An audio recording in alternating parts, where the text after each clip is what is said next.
Jeff Zimmerman, everybody.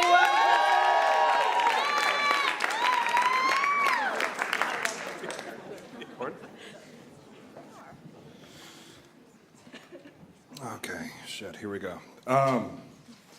Look, when I was a kid, I wasn't allowed to watch The Incredible Hulk anymore ever because I got too into it. I thought it was okay to take a table and flip it when you got mad. My mom found me in the closet with a fistful of Crayola markers touching up the body makeup right before morning kindergarten. Didn't go good. This happens to everybody. This totally, like, you're laughing, but it happens to you too. People watch movies and television, they think they can, like, do that a little bit. And you know what I'm saying? Because everybody that ever said the word bro, unironically, watched The Hangover and then called their friend and was like, dude, we have got to get so fucked up in Vegas. Just like 2 million other people that went to college but don't read. Whenever anybody says, I'm really just into pop culture, they do mean I don't read, but I know it makes me sound stupid. And me now, as a grown person, like, I'm mostly better than that kid that isn't allowed to watch the Hulk anymore, but I still get a little too into it. Like, I'm really, really glad that the Batman movies are over, because if I'm one Batman movie away from, like, being that dude on the news in the rubber suit with crutches. And like, whenever anybody's phone goes off in a movie theater, I'm just like, I think you should turn that off now. My father and I used to sit on the couch and watch that Harrison Ford movie together, Witness. Y'all know that movie? You don't need to know that movie, but the part where Harrison Ford is dressed as an Amish guy and he whips the shit out of some bullies that are picking on his new Amish friends. My father is like 6'4", used to be a basketball player, is in the CIA, and he would just watch that part where Harrison Ford beat up the bullies as in Amish clothing over and over and over again. We would watch it 12 to 15 times a night. The tape broke and we had to buy a new one for the video store. And then Jurassic Park came out and he moved on to where these lizards spit on the fat guy and blind him. And we take that one off of TV, so when it broke, we didn't owe any money. But I just absorbed that, you know, and I got bullied a lot as a kid, and which, don't feel bad for me. I'm in New York City talking about my feelings on a microphone. We're all here. We all got bullied as children. My head has been the same size since the 5th grade. I've gained like 150 pounds. But back then, you know, the kids in my neighborhood, they like would tackle me during football games like real hard, then during basketball games real hard, and that's when we recognized the problem. They held my sister underwater at the pool way longer than I ever did. And they would throw like firecrackers at my dog.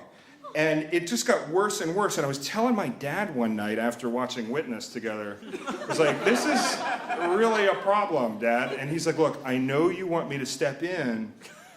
I know you do, but those kids whose parents get involved in everything, they don't turn out so good. So like, you should really try to handle this to the best of your ability. So I'm going to teach you some things to do when bullies are attacking you. And we went into the basement and he taught me how to like throw a punch, and I did a little pad work on his huge like calloused hands. And I was like, ah man, I can't wait, I'm all ready now. And he's like, well, don't pick a fight. But if there's going to be a fight, throw the first punch. Which is confusing to a 5th grader. I got the shit kicked out of me while I was figuring that one out. But one day I was walking home from the bus, and all those kids that used to pick on me, they grabbed me and they put me in a full Nelson, and one of them pulled out a switchblade and he popped it. And he held it up to my arm and he just dragged it like that, so all the stuffing on my coat came out, and some 9th graders were holding me back like this. And I was kind of flopping around and they were like, did you save us anything from your lunch, Jeffrey? Did you? And my instinct for self-preservation has never been as powerful as my instinct for smartassery. And for some reason I was just like, no, maybe you should have tried to stab me before lunchtime, dumbass. And they're like, get out of here, and they shoved me, and I ran home, and I told my dad, and my dad was just like, I was like, Dad, I couldn't do it, I just didn't know what to do. And he's like, no, this is cool, follow me. And then he grabs me and drags me up the driveway, and he goes up to one of the kids who's sitting there on a skateboard, playing around with the switchblade, and he walks up to him, and it's just amazing. He's just a grown man walking, he just keeps walking.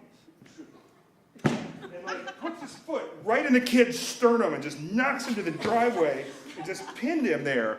A 6'4", 250-pound man has a 9th grader under his foot, and the kid is just like, ah! And his friends are just like, yeah, freaking out. And he goes, this is really fucking fun. I'm picking on somebody smaller than me. It's awesome. And all the kids, and he was like, get that knife. And I went for the knife. He goes, don't touch that, Jeffrey. I don't want this family's fingerprints on that knife. And one of the kids took the knife and threw it, and he said, throw it in the sewer. And he threw it in the sewer. And he was like, all right. I don't think anybody's parents need to find out about this. But if it happens again, I'm not afraid to tell somebody's parents about this, okay? And the kid was like under his foot, like, okay. And he light him up. We're walking home, and I was like, Dad, that was amazing. But, like, I thought I was supposed... And he was like, no, listen. There's a line in life. When you see something happening that's really, really wrong, you got to get in there and you got to stop it, right? Because otherwise you're just letting it happen. So that's an important thing to know, too, all right? And I was just like, all right. I got it. So I'm watching The Dark Knight in IMAX this summer. I paid $20 for those tickets just like everybody else in the theater. And some guy behind me is just like talking like nobody else is in the theater. We're just a bunch of hairy pillows in his IMAX living room. And shit is exploding on the screen and he's getting louder like, yeah, so anyway. And then I turned around and gave him one of these. And he's like, all right. And then his phone rings and he takes the call. And he's like, hello? No, I can't talk. I'm watching Batman. Yeah, okay. Yeah, we'll be there. All right, bye. He hangs up. He turns to his girlfriend. He was like, Jimmy called. I told him I couldn't talk because we were watching Batman. Yeah, and I turned around and I was just like, would you shut up? And I kind of put my hand on his knee. I was just like, would you shut up? Which is the right thing to do for all these people that paid $20. And he just lunged forward, which I now realize is a reasonable response to a stranger grabbing your knee and screaming at you during a movie. But I just went back to that place. I saw a hand coming from my glasses, and I just smacked it away and threw a punch back. And fortunately, I missed him. He felt the wind off it, though, and something blew up on the screen, and it lit the whole room up, and that was when I saw he was maybe 17 years old. So I'm just a 36-year-old, 250-pound man that almost punched a teenager in a movie theater. And I don't need those headlines in my life, because I got a job and I got a lady, and I'm not that kid that needs to get scared anymore. Sometimes you need to take your lessons, you need to apply them to the grown-up, not the kid. Thank you.